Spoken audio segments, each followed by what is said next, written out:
Hello and welcome to the Villa Park podcast. It's me, Rich, and I'm back with our favourite football data expert, Gareth, to do our Talking Tactics show. We're back to winning ways on the Talking Tactics show, Gareth. A brilliant 2-1 victory against Tottenham that we are going to go into a deeper dive over because, as always, there's plenty of stuff to talk about with it. Yeah, it was a good win. Yeah, good win against, like we were just saying off air, one of our sort of bit of a bogey side for us at Villa Park. But yeah, it's nice to get a win, isn't it? And the performance was decent. What's not to like? Exactly. So we've got our usual slides, player influences, passing network, our XG. We've also going to focus on that high line, which caused a little bit of controversy on Twitter from comments from Match of the Day. Analyze Dougie's free kick because, it doesn't happen very often that we score direct from a free kick and much more. But first of all, we are well on the way to 1,500 subscribers. The support over the last week or two has been amazing. So hit that like button, hit that subscribe button. I think there's about 42% of you that watch our videos that aren't yet subscribed. So please do hit that subscribe button because it massively helps us.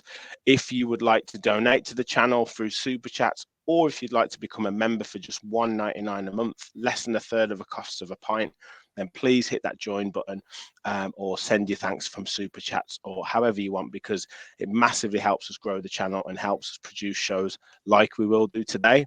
So, Gareth, let's get into it.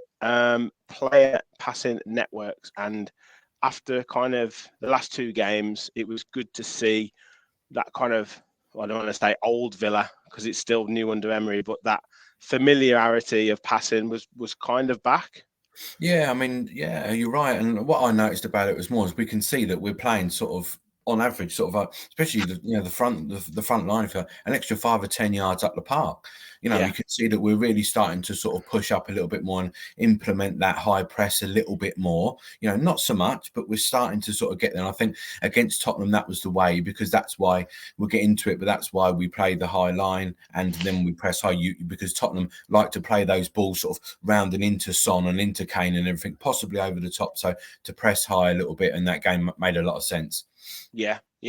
And also just noticeable, like the last couple of games, there's only really been one player that I know it's the expected threat value average, but it's nice to see like 2, 3, 4 players hitting like sort of slightly higher levels, whereas in past games, it's only been like one player that we've had any sort of danger out of. Yeah, exactly that. I mean, I'm currently doing it I think people have seen it, like a recruitment plan that I'll be releasing in the summer sort of thing. And one of the things that I did sort of highlight on my Tyrone Mings analysis is that even though in this game it's quite a low sort of expected threat, his passing and his threat sort of level from the passing and his ability to pass the ball long and more accurately with more thought is really coming on. It's really sort of, he's one of those sorts of players who's really improved in the last sort of under Unai Emery. And Douglas Luiz, as we know, he's so vital to this side in progressing the ball and what he does on the ball. He's just vital to it. Yeah, and obviously there's highlighted average position again, text size in terms of influence, and Luiz is prominent there as well. Yeah, again, yeah, exactly. You've nailed it. I mean, we've seen a lot of that left-sided bias again, sort of with the Luiz, Mings and Alex Moreno and that sort of, and it'll be interesting to see how that sort of balances itself out with the recruitment in the summer, which obviously I'll bang on about quite a bit, but we'll see how that pans out. But yeah, again, a nice little setup. Yeah. Good also to see Ramsey with slightly higher influence because, he's been, like you said, a real player that we hold to high standards, probably because he's a local lad, all that kind of stuff. And he's got really good ball carrying skills. The last couple of games, he's been pretty anonymous, but it's good to see him having a bit more influence on the Yeah. game. Yeah, there was a sort of a poll from another pod this morning that I commented on, sort of asking for players of the seasons and so forth, and an underachiever. And my underachiever was obviously Leon Bailey, like most people. But I also put a little comment on there about JJ. I thought I know he will come good. He's still quite young, but I just did expect that little bit more from him. And I think it's fair that as you say, we've highlighted that in the last few weeks, and on and off, he hasn't quite sort of blended in as well as what we maybe thought it was, but again, time will tell. And he's a good ball. His ball carrying is his best asset. Yeah. Quick look at our usuals, our XG. Spurs slightly higher XG than us, to be fair, but I mean, Yeah. looking at where we had our chances, you're not surprising that in and around that goal area was quite good that we got into sort of 6-yard box positions. Yeah, what I would say is though 0.79 of that Spurs total is the penalty. So we'll see sort of as we go on to the timeline that will be sort of taken away, and it's not quite representative because we've included the penalty in this. But yeah, overall we did beat them on the XG and expected goals on target. You know, some decent shots. Yeah, not great, but you know, job done. Yeah, 100%. And I think it was it going around that Spurs didn't have a shot at all on target at all till the 52nd minute or something like that? And we'll see that in the timeline next. So, I mean, there we go. Yeah, right. Teed it up for you. Yeah, no shot in the first half at all. And Spurs, don't let's not get things crossed here. Sort of Villa were good, but Spurs were really poor.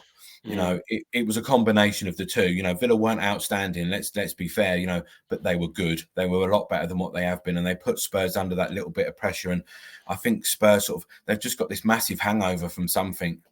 And like the timeline, that timeline, the game flow and stuff shows that. I mean, I couldn't believe. I think it was even had that shot in the 52nd minute, which I think we'll come on to a bit in the stills. But I thought they were playing it as if it was like a pre-season friendly. They were just knocking the ball across the back. Emerson Royale just was strolling about the pitch. And I was saying to my son, and the people around us, if I was Harry Kane, I'd have been like, what's the point? Because I'm literally the only one running.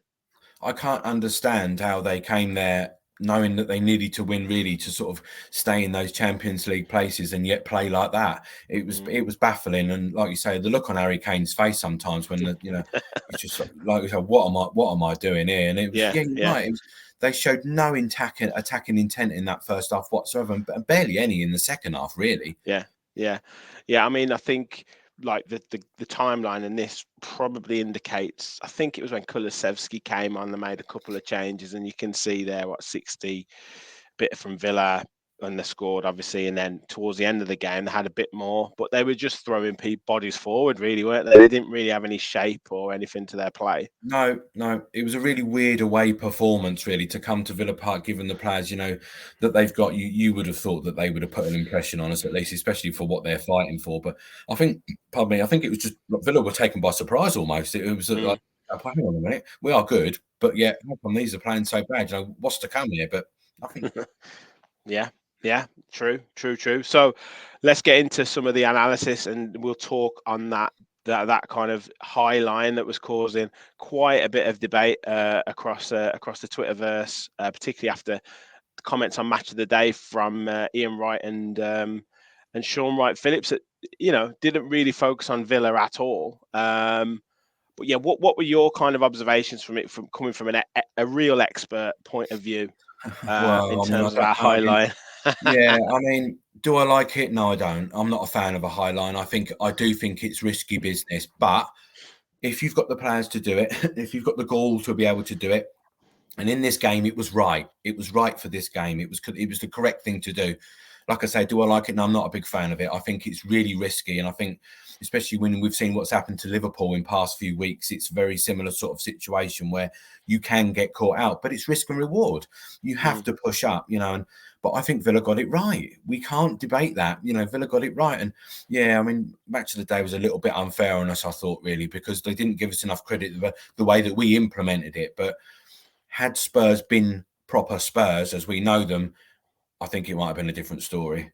Yeah. And you put there, it's reliant on excellent communication and then pace. Now, obviously, Moreno coming in is probably a component of that. Mings isn't slow. Konsa isn't slow, is he? So we're kind of just about getting away with it. We probably haven't got the pace of a Kyle Walker or someone like that, but we're kind of getting away with it, aren't we? And this is exactly my point. We're kind of just getting away with it. I mean, we don't play it all the time. Let's be honest. Yes. That was what a point I was going to make, is that it doesn't give Unai enough credit to suggest that he doesn't look at how different teams play and adopt different tactics. Yeah, and this is what I said before. This is why you play a high line, or you attempt to play a high line against Spurs, because they want to try and get in behind you. So your option is to try and play that offside trap, and unless you want to drop into a low block and at home fighting for European places, you don't want to do that. This is brave. Make no mistake about it. Yeah, it's a brave thing to do. Yeah, and then like this. looking at kind of again how we're setting up, what runs are we trying to combat here? Is that what we're looking at here? Well, yeah, it kind of goes back to my point. If Spurs would have been more Spursy, if you like, they're in. You know, they've Yeah, got multiple options here where they could be in, and this is the risk and the reward of the high line. But yeah, they just didn't do it. They didn't see passes or contact. You know, even I'm a Villa fan, and I'm saying to myself, that ball's on, that ball's on, yeah, that ball's on, and it just wasn't. It just never came. yeah, yeah. Maybe I don't know. Were they wary of us? Were they? I don't know what it was, but yeah. And then just continuing on that vein. Yeah, you saying there they just couldn't figure us, like what you said there, they couldn't figure out, or they didn't want to try and get behind. And Yeah, obviously there's 9 offsides throughout the game as well. Uh what are you making of that I as mean, it well? shows it works. Yeah, I mean, it shows it works, doesn't it? 9 offsides is a decent return. You know, for a high line, I think they'll be high fiving in the change room, saying, "Guys, look, it worked." But you know, again, here we're seeing this is a bit later on in the game where we can see that Spurs have now pushed sort of Son a bit higher, and we're right on that defensive line, and that didn't happen before. He was trying to make runs from sort of a deeper area in and around where Douglas Luiz is, a little bit sort of 10 yards shy of that, and they started to push players up a little bit more later on, and it kind of worked because that's how Harry Kane got in. So, you know, had they done that a little bit more, Spurs, it might have been a bit of a different story. Yeah. Absolutely, but then again, you're looking at the time frame, and this is 91:55, and it's almost like let's just throw the kitchen sink at it, isn't it? It's like, but it's kind of after the horse has bolted sort of thing, unfortunately, which fortunately for us. So this bit here, you talk about crowded out. What are you referring to here, Gareth? Yeah, I just thought Wendell was sort of a little bit too mobile. And I know that's going to sound really strange, but he was sort of, we picked up on it before, his movement sort of in central areas and across that front line. And I just think he was sort of, you know, instead of being sort of more central in certain phases of play, he was sort of out to the left and he was sort of on the opposite side a lot of the time to what the play was doing. And then he was having to make runs, sort of come in to get on the ball. And I just think he could have been a little bit more clever with the movement. Now, I'm being really, really picky here. I mean, I am being picky, but I think this will be picked up post-match analysis because I think he's just a little bit off it. I've always, I mean, I don't want to go back to like the previous manager, but I always felt that was a reason why Gerrard didn't play him as much as he maybe could have done, because I've said this before, like sometimes Wendy can be a little bit of a busy fool where he'll kind of kid supporters in terms of, oh look, he's doing everything, he's running around, he's trying really hard, but he's not actually doing anything. Whereas No, if he stood still in a game, all the best players like the Bergkamps, the Sheringhams, I know I'm going back a little bit here, but they would find space just by standing still. They don't have to run around everywhere. no, I'm glad somebody else thinks along those lines because this is more of an analyst perspective where this will be picked up. Like I say, this will be picked up where you're right. You know, sometimes the best players tend to stand still a little bit more. And like I say, I noticed it quite a bit. I just thought he wasn't on the ball as much and turning as what we see. And Spurs, they're in a position where he would have been okay to do that. Yeah. But he just, yeah, you're right. He Well, just wasn't quite. look at this. Look at this space here. This is my Like, point. yeah, Yeah, yeah, yeah. yeah, Yeah, and he's almost stopping Ramsey from getting the ball because he's there. Like, yeah. what would be the point in giving either of them the ball there? This is what I Yeah, say. Villa play that as we know that, like I say, we spoke about a lot that box midfield, and when Diaz's job is to roam in and around those sort of those areas that are vacated by those four, so the sort of the length and the width of the fours, if you like, and he just didn't tend to do that much. yeah. Well, look, it's one to look at, but yeah, I certainly see it quite a lot from him. So, yeah. Um, Then obviously we saw a return for a little bit of a longer period for Boubacar Kamara, and yeah, you feeling like he might have a key part to play in the last couple of games of the season. Yeah, yeah. I mean, he got sort of like what 20 minutes, I think. Yeah. So you know, I just felt better when he was on the pitch. And I know that sounds going to sound, I've got really no sort of direct basis for that, but I just felt that him and Luiz are that central midfield pairing. They are that central midfield pairing. I think, you know, there's no question about that.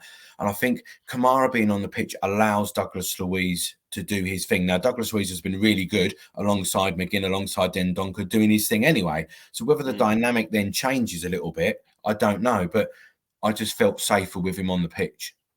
Yeah, it was definitely the right sub at the right time.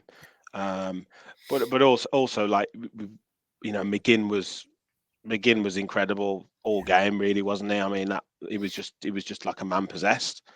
Yeah. John McGinn is essential to this side, wherever you play him. He's one of those sort of players, that he brings that. You need that grit and a bit of grit and determination and tenacity in your side, no matter who you are. And he brings that, And I think it'd be interesting to see next season where he is going to fit in. Now, obviously, Spurs did have a chance presented to them. I think it was, like I say, the 52nd minute, their first shot on target. And for all my life, from looking at it from the whole 10, I thought, Kane's just going to put that away. Obviously, Martinez stepped up in the big moments, but you've put being careful here. What are you referring to in this case? It says exactly what it is. We're 1-0 up. We're dominating the game. Spurs have not had much going, and then we're going to try and do things like this. We've got to be. That's where we have to be a little bit more cautious and a little bit more streetwise in a lot of respects, where we are trying to play out from the back. And I think because confidence was growing, it was there. We're starting to sort of, we're going to do this. We just got to be. The headline is what it is. Just got to be that little bit more careful. Yeah, I mean, particularly, it could transpire that we go 1-0 up against Liverpool, or we go up against Brighton, and those two games are crucial. Obviously, if we want to hit European football, and we've just got to manage the game. That's what they call it, don't they? Manage the game. Game management. Game management is vital, especially, like I say, you're 1-0 up, and especially if you're you're not playing for much. Okay, we'll try out some new things, but 1-0 up when you need to win is you just got to be careful. Yeah. And finally, we just wanted to, obviously, the big moment in the game, the key kind of match-winning goal was our man Dougie Luiz. And if you've got eagle-eyed amongst you, might see my little face in the crowd there. But yes. But yeah, what did you want to highlight here? Yeah, contrary to popular belief, I did not put this screenshot in just so Rich could get a little bit of fame. But no, I mean, I put it out on Twitter as the retweets advertising the pod, and I noticed straight away that Martinez is looking here. Look at Martinez. A few of you noticed it. It's exactly what it is. And I saw on the footage, he was actually directing the wall and Tyrone to go to that left-hand side, and Forster can't see this ball. He's got no idea. This is a horrible position for a goalkeeper because he's got no idea where this ball's going to go. Yeah. I mean, it's perfect, like coaching really from a Martinez as well, because, like you say, just put a couple of men here, move them across a little bit. They've tried everything. They're trying to put the man on the floor. I think they tried to put another man on the floor potentially, but then they realised that they might have another man free. If Forster goes too far across, then Luiz can put it in this corner. All he needs to do basically is get it on target, and that's exactly what he did. And exactly. Yeah, like you're showing here when the wall breaks. Sorry, mate. Yeah, and when we go to the screenshot, we can see now that Tyrone Mings has actually moved across more to his left-hand side. So they're not sure. You're giving the keeper. You're not sure. Forster's not sure which way that ball's going because he's distracted by those three men in that wall moving left and to the right. So he's not quite sure where that's going. I mean, he's pretty sure that he's going to save that. He thinks that's going to go to his right-hand side, and it just didn't, did it? It was a beauty.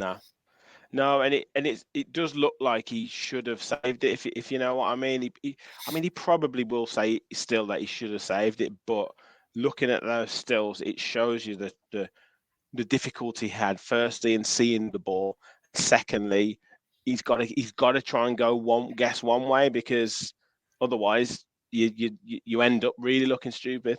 Yeah, he has. I mean, he probably should say it's not the greatest of free kicks, in all honesty. No, it's not in the corner or anything like that. But I mean, the thing is because of that wall moving, he couldn't see. He just couldn't decide which way he was going to go. And by the time he did, I mean, he did well to get some hands on it anyway, really. But he didn't know. Yeah, and that's the key thing. We got the second goal, all that jazz, and got the win, keeps us in the shout for seventh place. I think sixth is out the question. I think the win for Brighton against Arsenal was a kick in the teeth there, really. But Liverpool coming up on Saturday, I think they're off the back of 8 wins in a row or whatever it is. It's going to be a tough ask, isn't it? I think it will be a tough ask. Yeah, I mean, as much as we've all got faith in the boys, I think go to Anfield, it's just tricky, isn't it? But keep it tight for a little while and see how we get on, and just you never know. But yeah, I think Brighton's the one, isn't it? Yeah, Yeah. It's. I think we can beat Brighton. It's just the Liverpool one. If we can get any way out with a point, I'll snap your hands off now. My only kind of saving grace, and obviously we're going to do a match preview later on this week. My only saving grace is, similar to us when we were on that winning run or that non-losing run. At some point, law averages say you are going to get beat. Don't matter who you are, unless you're probably Man City, of course. But or you're going to drop a point somewhere. So I'm just hoping that Unai can do the business. It's our turn to turn Liverpool over. Yeah, I mean, we take a point now, won't we? Yeah, 100%. 100%. But anyway, fantastic analysis as always, Gareth. A brilliant win against Tottenham. Like I say, keeps us in the race. Beats one of the so-called top six as well. Our home record is amazing. So look, there's so much to be positive about this season. Where can everyone find you, mate? Your popularity is growing by the day. Yeah, well, I don't know about that. Yeah, find me at that Garate JC. Yeah, find me there. Brilliant. Well, we'll be back. Whatever happens, win, lose, or draw against from the Liverpool game for our Talking Tactics show next week. Thank you, everyone, for watching. Please don't forget, hit that like button, hit that subscribe button. If you want to become a member, please hit that join button. And as always, we'll follow the Villa. Thanks, everyone.